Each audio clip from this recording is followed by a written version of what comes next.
Hello, and welcome to SoberCast, where we provide AA speaker meetings and workshops in podcast format. We're an ad-free podcast, and if you enjoy listening, please help us be self-supporting by visiting Sobercast.com, look for the donate link, and drop $1 or $2 into our virtual basket. We hope you enjoy the podcast. Have a great day.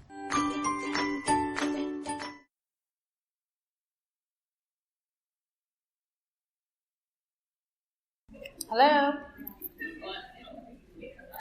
Hi, my name is Martina and I'm an alcoholic. My home group is Spirit of Freedom on the Gold Coast. You're all welcome on a Tuesday night. Welcome to the AusYPAA convention. Some housekeeping. The toilets are, I'm sure you guys have all figured out where the toilets are. They're right there in the foyer.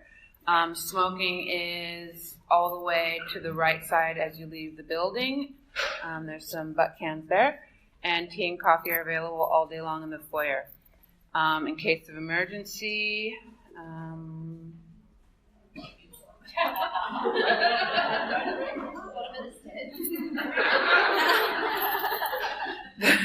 meet at the bottom of the stairs.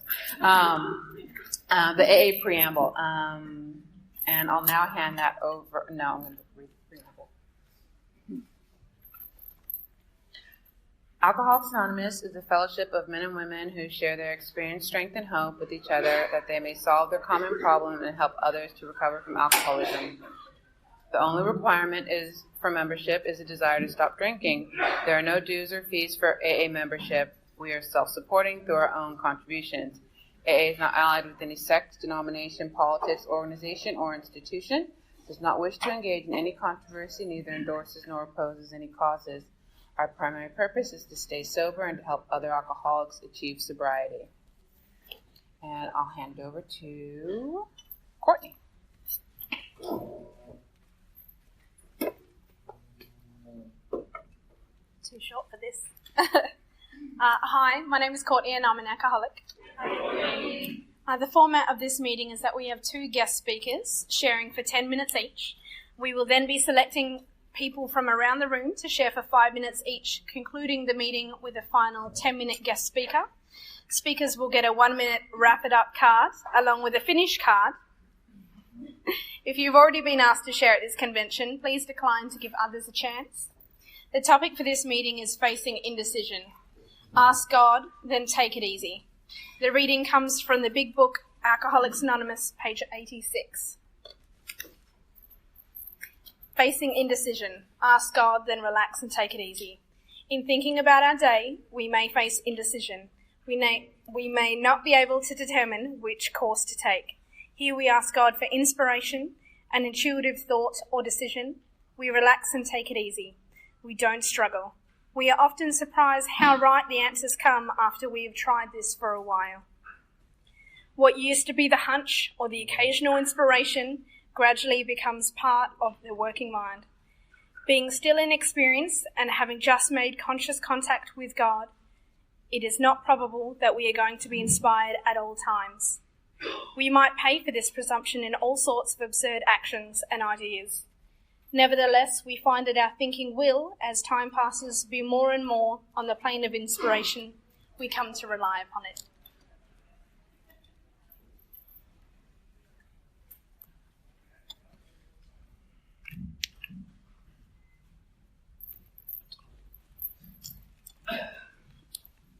Thank you.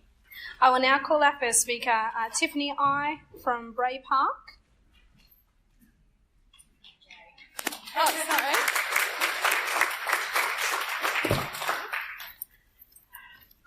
Well, that took the winds out of my sails because you read the part I was going to read. Hi, my name's Tiffany. I'm an alcoholic. Sorry, I feel very privileged to be asked. This is really nerve-wracking for me. My first line of all I could think of was being asked to about facing indecision is that I'm really undecided about what I'm going to share.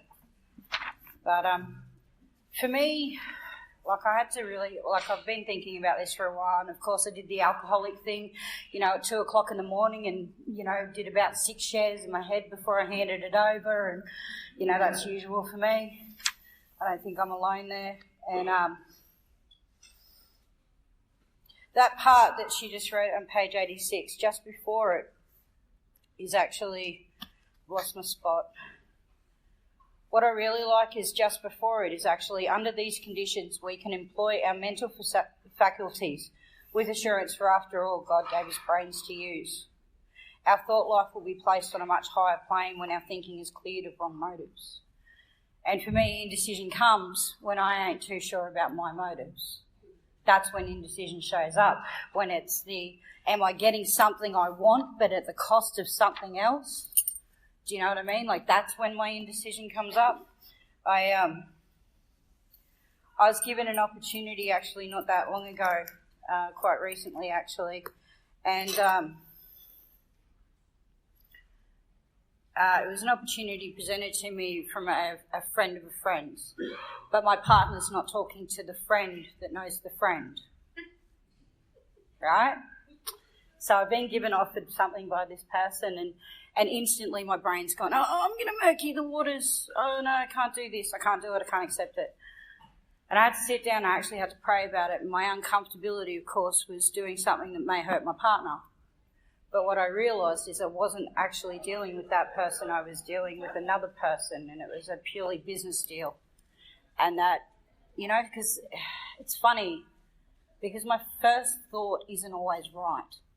You know, I'm not always... For me, stuff's done at a gut level.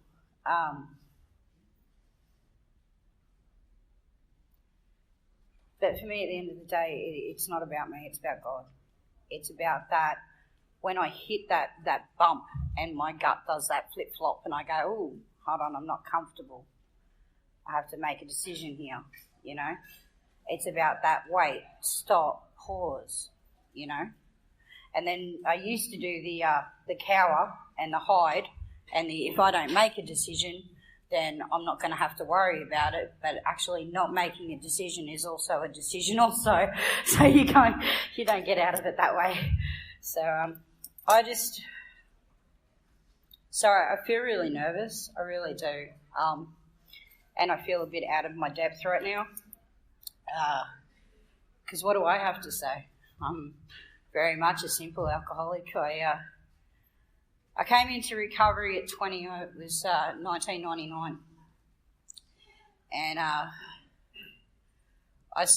thought it was awesome, thought it was great, because all of a sudden there was a bunch of people who could never tell me to go away. They couldn't kick me out. And then I found this really awesome thing called this social network of Alcoholics Anonymous. It's great. You drink heaps of coffee, you talk, you neg rave, you tell all your stories.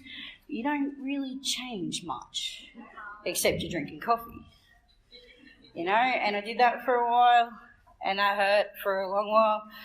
And then I relapsed, and I went away to Melbourne, and I came back to the Gold Coast Fellowship, and I was 2 months sober and 3 months pregnant at 21. And then started my journey. Funny enough, one of my sponsors is sitting right there for that period of time. And I started my journey of recovery. I did the 12 steps. I got into service, but I didn't pray much.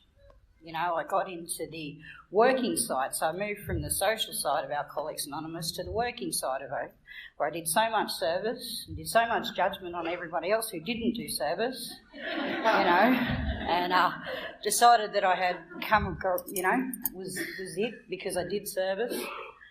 And, you know, I learned my lesson there. And I relapsed after 11 years of recovery. And I relapsed for 9 months.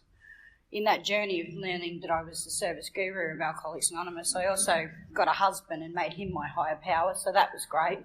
When he left, so did my recovery. You know. And then, so for 9 months I drank. And then I came back in again. And I tell you, after a little while, those doors really do get thinner and thinner. But I know that I have a message of hope. Because the simple reason is I'm still standing here and I'm still surviving. And sometimes I'm even thriving, depending on the day. But, you know, I came back in, And I got a sponsor, and I got really introduced to the 12 steps. And I started to have a spiritual awakening, and it started to happen for me. I didn't feel ill at ease in my own skin. You know, I didn't have to worry so much about getting it wrong. You know, I didn't feel like I was living on that knife's edge, you know. That's a lot of my recovery, has been that knife's edge where you're just not too sure if you're doing enough, and you're not too sure if you're falling away, you know. And I wasn't living like that. I was living free. Shoulders started to go back. And then I got to my 9th step. And I had a massive resentment. My book literally flew across the room. I threw it. There ain't no way I'm making amends to them. I have any idea what they've done to me. And it took me 6 months. And I went back out there for one night. Funny enough, after I had a fight with the person I had a resentment with. One night. And in that one night, I lost custody of my daughter. I lost my house. I ended up on my sponsor's floor, sleeping on a mattress for 3 months, and we started again. And for me, that's been the most amazing journey. I have 18 months now. I'm still on my 9th step.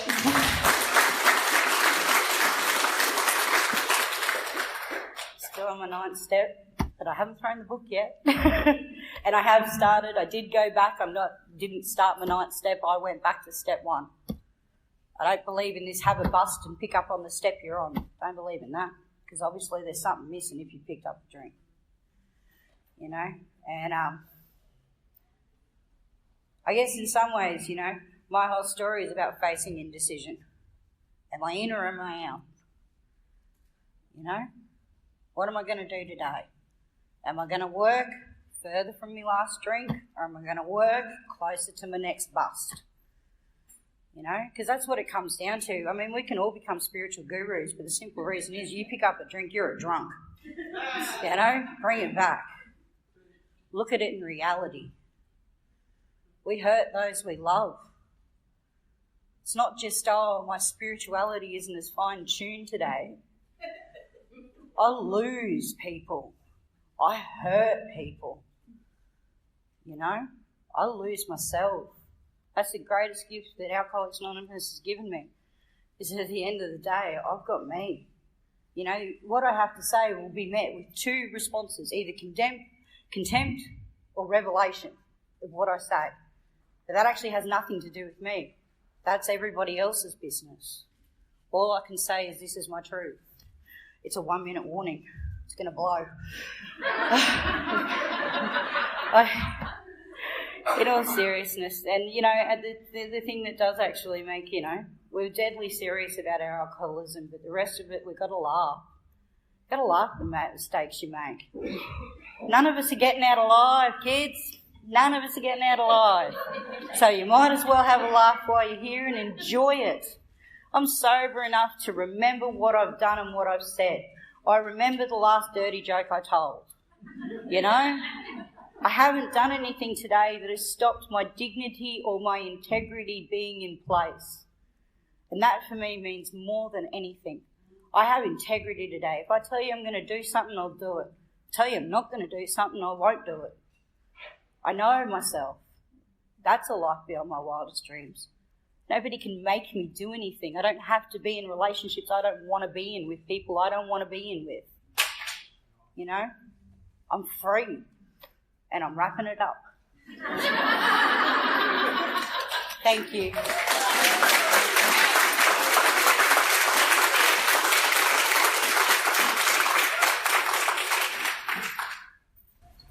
And our second guest speaker, is Diana from New Zealand.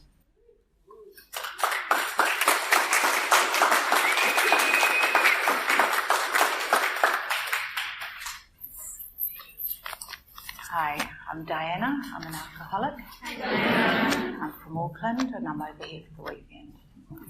And it feels real privileged to be asked to come here and share, and feel really nervous actually. And what was suggested to me was that I shut my eyes and let God guide me. So if it doesn't go very well, you know who to blame. Yeah, I started drinking when I was 14. I didn't drink every day, but when I did, it was so good because I could be the person that I thought that I wanted to be, and, you know, underneath it all, I was always unbearably insecure and too shy, and life was hard, and it started there, and my journey took me to Australia, and I started using other drugs, and I tried AA for a long time before I eventually cleaned up. And I was one of those really tragic relapses that just didn't get it. And I'm never judgmental on anybody that's really struggling because, you know, I was one of those people that people really didn't think I'd ever clean up. I even really surprised myself. I knew step one really well for at least 6 years. I knew I was powerless over drugs and alcohol. I knew my life was a mess. I just didn't have any self-control when it came to using. And it wasn't actually step one that cleaned me up. It was actually step two. Somebody had said to me, you're happy to put up your hand and say, hi, I'm Diana, I'm an alcoholic, but you don't know what it means to be an alcoholic. And when you know what that means, you'll turn your life around. And it was just like absolutely bang on, and I got the picture straight away because I was happy. I was just playing the game. I was just going along with, you know, whatever. You know, I couldn't stop drinking, so I was just happy to do whatever it took, but I wasn't feeling it. And as soon as I could identify with all those other traits of an alcoholic, I could get it. And that's what step two for me was about, was seeing that what I was doing, the definition of insanity is doing the same thing over and over again and expecting different results. I didn't know that what I was doing was just a little bit nutty. And so as soon as I could see that module, I was just on the right track. And I've been strong in my recovery ever since, and it's because I always hold that fear. I do everything I'm told in recovery because of the fear of ever going back. And I love going to lots and lots of meetings because it gives me that daily reminder, that daily practice of not forgetting where I came from, and I know I carry the disease of denial. I can come up with a series of events, just a slightly different perspective on how other people see life, and I really need that. I need people to keep me in my correct thinking. Yeah, I can come up with a really good version quite a lot.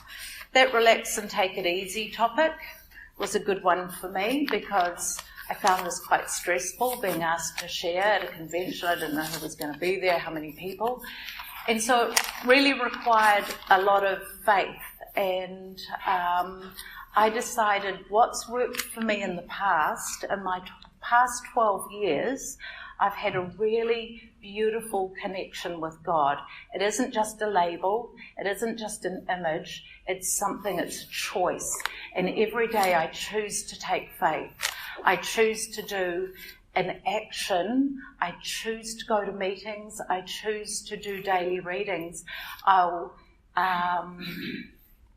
make a decision in a day when I have something difficult on to just choose this path, this AA path.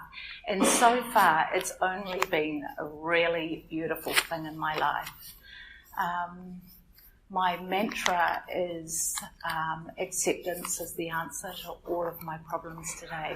When I accept who I am and what I am, life is beautiful. And that relax and take it easy, man, it's a beautiful place to be. It comes from peace of mind. Peace of mind comes from making that choice to choose faith. And that's why I'm here today. And I thank you all for listening.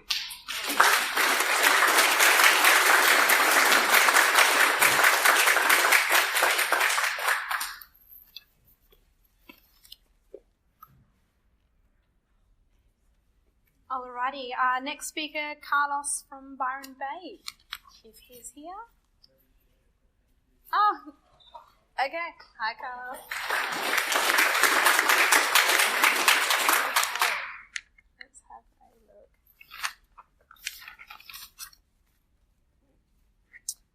look. Lee from New Farm Thursday night.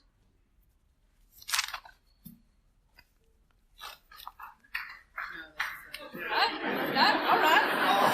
Not Lee. Sure.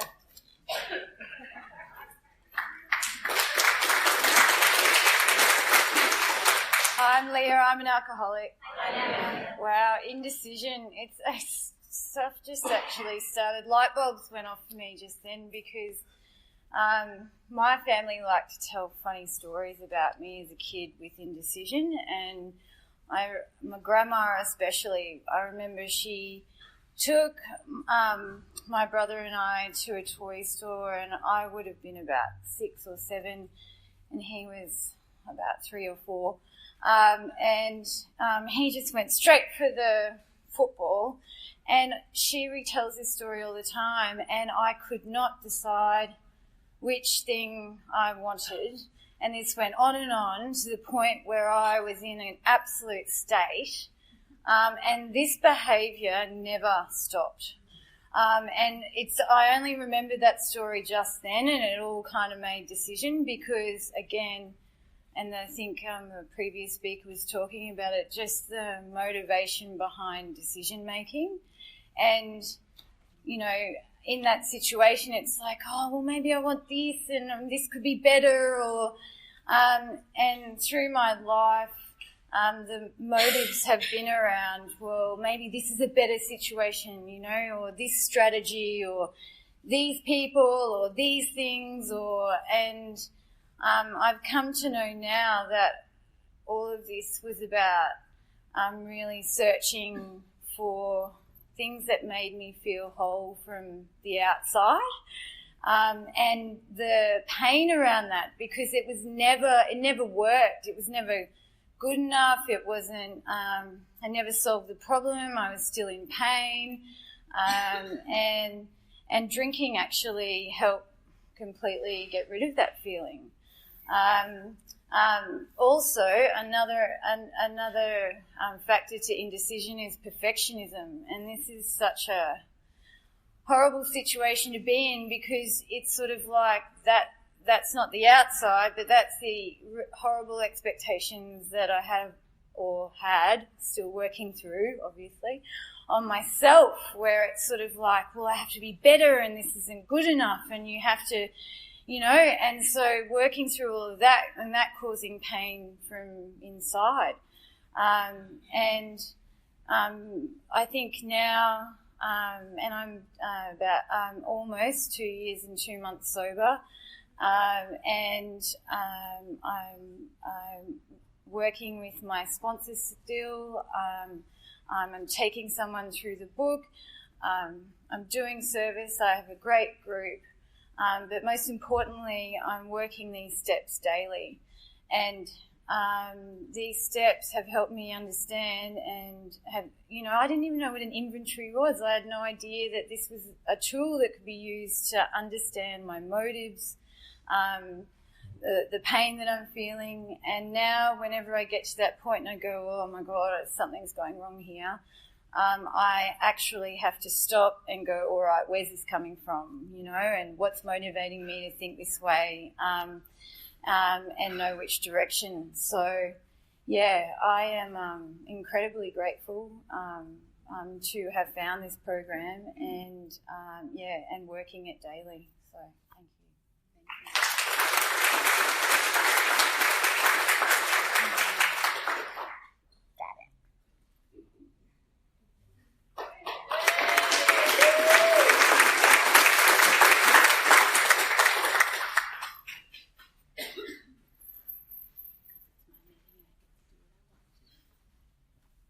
Hello, I'm Andrew, and I'm a proud alcoholic. Hi, Andrew. And it's been my pleasure to be part of the committee for this convention.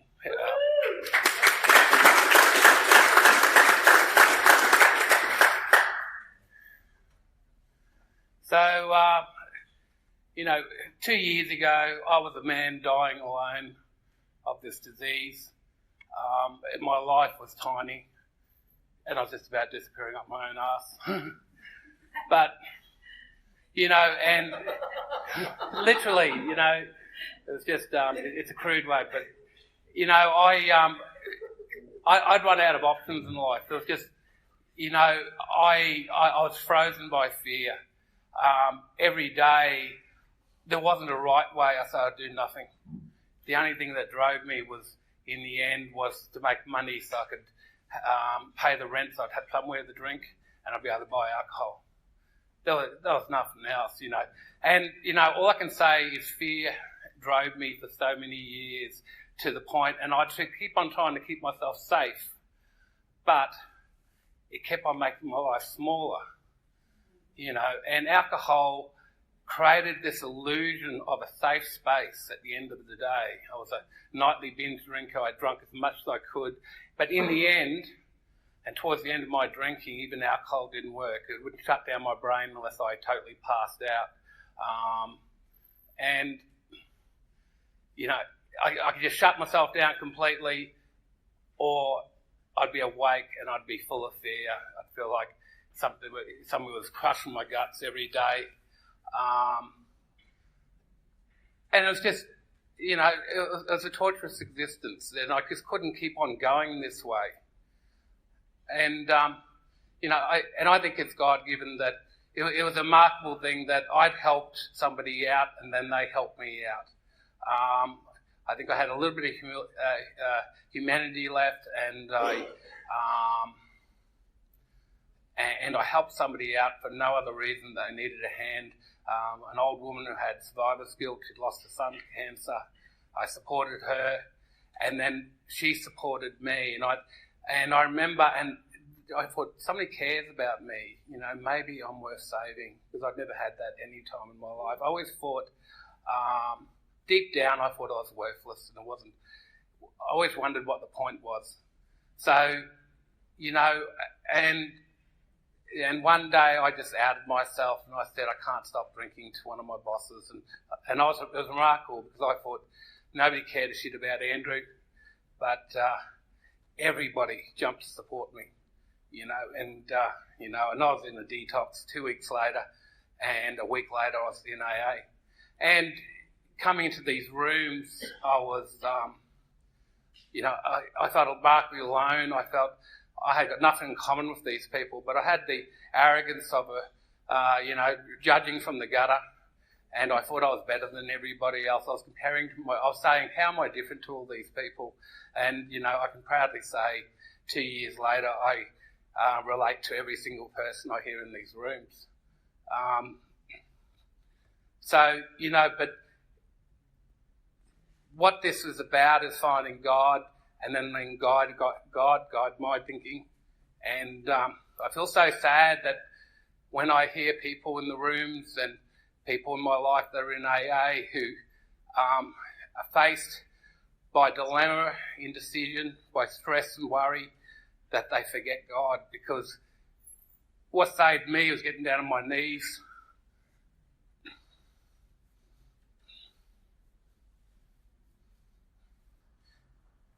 and giving up running my own life, because where I was trying to keep myself safe was killing me.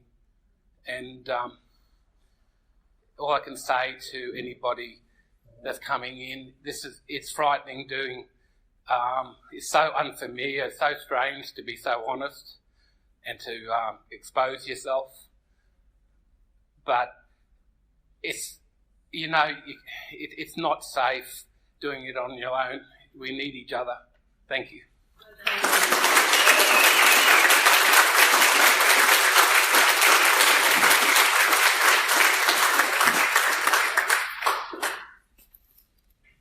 I will now call the final guest speaker, Lisa T. from Sutton's Beach.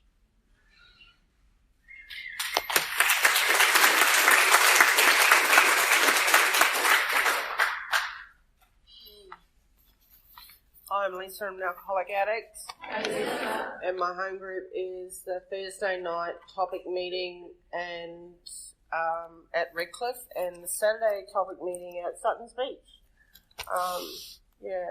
That's awesome share.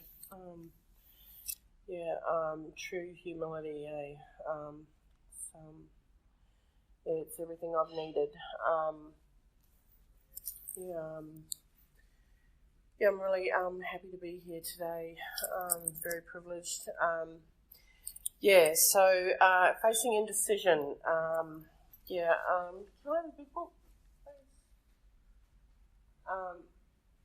I think, when I was looking at this, I was thinking, what do you tell people, a lot of people come into the fellowship, they stay sober and they get stuck and they kill themselves sober, Unfortunately, it is the reality of this disease.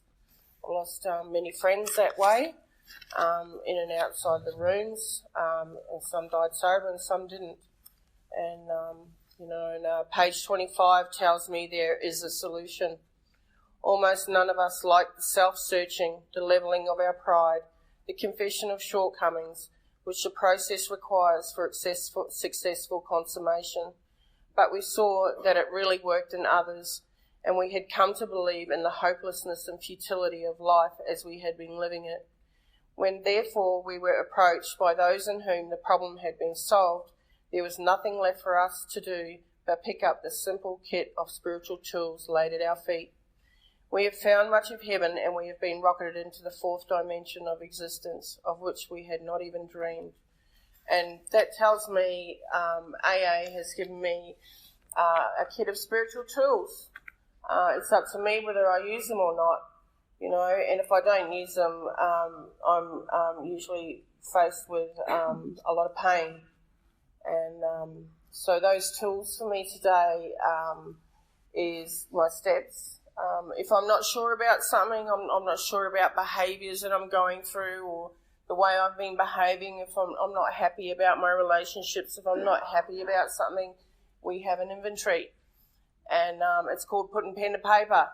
And I hated it. It sucked. And I had to do it. And I had to do it every time. And it's what my sponsor, always said to me, well, what have you done about it? What have you written about it? What have you written that down yet? Have you written your list? And don't come see me until you've written it all down, and those 4 steps that I did when I was in severe pain, when I wanted to kill myself rather than stay sober, because that was an option, and this is the way insane people think. This is the way addicts think and alcoholics think, It was all familiar and comfortable to me.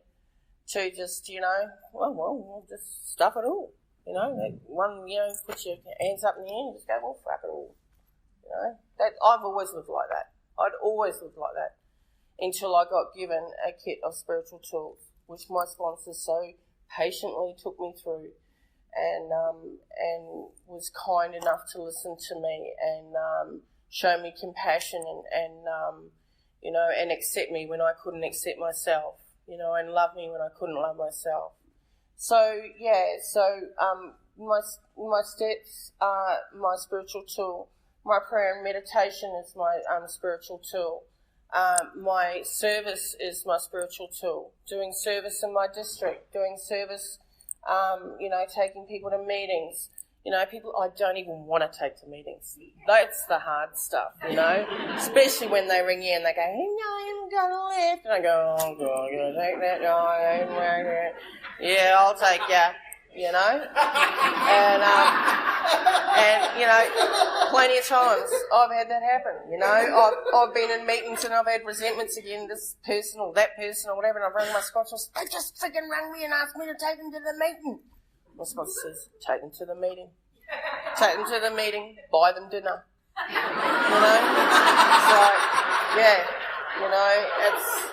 It's that stuff that, I live in a fantasy world that I can just keep avoiding everyone and everything. Well, that's bullshit. I can't keep avoiding my program. I can't keep avoiding you. I can't keep avoiding us. I can't keep avoiding my responsibilities in AA. You know, that's not why I believe I was given the gift of sobriety, so that I could go around avoiding. You know, it's an action program. You know, and thank God for Bill W. I found this on the internet. So awesome. Indecision eventually becomes a decision, so Bill W. says, and I thought everyone would like that little poster. I couldn't believe it when I came across it. You know, I looked up on Google indecision, and bang, that came up, and I was like, yeah, I like it. You know, so straight from the founder's mouth. You know, you decide to do nothing.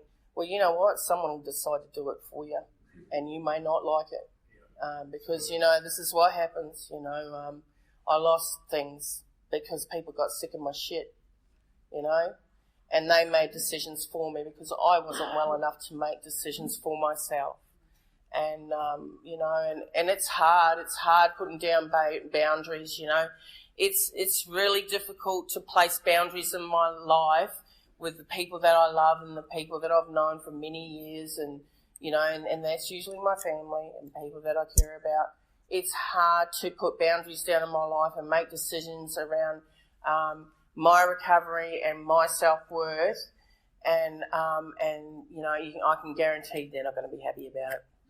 They do not like it, and they kick and they scream and they go, "Why aren't you doing that for me? But you did it last time, and you paid my bill last time. Why?" You know, it's all that stuff. That, you know, there's a certain amount of suffering in decision making, but in the long run, when I put those boundaries down in my life, I'm saying no more. I've had enough. Because for once in my life, I'm saying, to thine own self be true. Nice. That is what we have got on our medallions. You know, that is what AA's story is, to thine own self be true. You know, even though I might not be able to save my face and my ass at the same time, you know. I can't always be pleasing my partner when I want to say, no, I'm not doing that, babe. No, I'm not doing that anymore, you know. No, kids, I'm not doing that anymore, you know. And that stuff's really hard. No, Mum, I'm not putting up with your shit anymore. I'm leaving now. I've stayed for my 5 minutes. I'm out of here. Gone, you know. I'm sick of the 20 years of you telling me that I'm nothing and I'm always going to be nothing, you know, all this sort of stuff, you know, getting away from, you know, all the shame-based dysfunctionality that we grow up with, you know, and making decisions that, you know, will not only change my life but change the lives of people that I have an opportunity to help, you know, and I love AA, you know, and shit I'll be dead, you know, 10, 20 times over. I don't know how many times, you know, and being sober is not easy. Living the program is not easy. Doing shit that I don't want to do, you know. I've spent most of my life in addiction, and I've always done what I wanted to do when I wanted to do it, you know, and if you don't like it, too bad. But then I come to, you know, sobriety and I trust someone and I tell them everything, and then they start telling me the truth about what I need to do, which is take responsibility, and I hate it, you know. But I have to grow up. I realise today I must grow up or I will suffer, and you know, I don't want to be sober with a gun to my mouth, you know, with a gun to my head. You know, I don't want to be sober and going mad, because I've been sober and I've been mad, you know, and I don't like it. And, you know, indecision is based on fear. Most of my inventories are based on fear. Thank you. You know, and so it's about, well, what am I going to do? Am I going to pick up the kit of spiritual tools? Am I going to pray about it? Am I going to stop, think and pray about it? Am I going to ring my sponsor? Am I going to talk to an older sober member about it? Or am I just going to keep doing the isolating, doing in my own head, think myself into a drink? Yeah. How does that work out for you? You know, like, it's shit, you know. It means relapse. It means come back when I've dragged my butt, you know, like I was 8 years clean, sober, And, 10 years it took me to get what I have today, which is 2 years and 4 months clean and sober.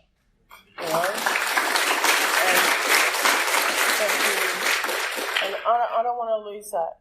It's been the best sobriety I've ever had, but I've had to fight for it. I've had to surrender till the cows come home, and I've had to grow up, and that's been the hardest thing I've ever had to do. And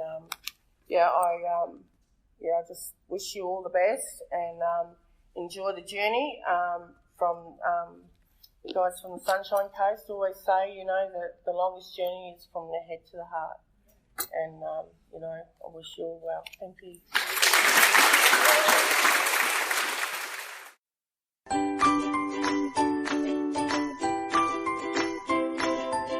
Thanks for listening. I hope you enjoyed the podcast. Sobercast is ad-free, and we'd like your help in order to keep it that way.